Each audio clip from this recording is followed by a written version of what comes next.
Alright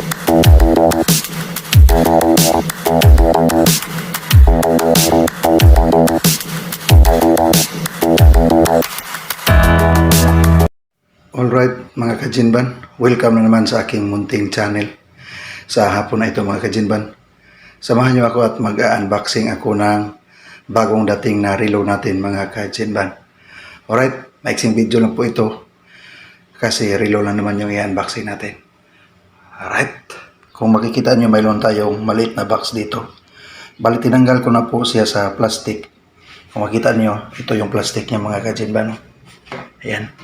Yan yung pinaglagyan nung i-unbox natin na relo.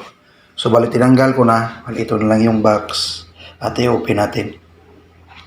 Ayan, kung makikita ninyo, mayroong isang pirasong relo, kulay silver yung bracelet niya, tapos blue yung dito sa loob.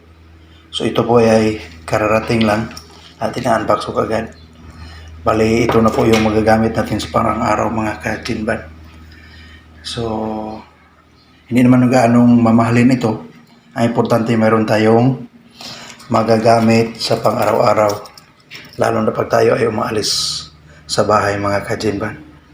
Kasi, mas importante din ito, maski mayroon tayong cellphone na mayroong orasan. Madali lang kasi ito makita mga kajinban. Dahil dito lang sa ating kamay. So right mga kajinban, hanggang dito lamang, short video lang po ito.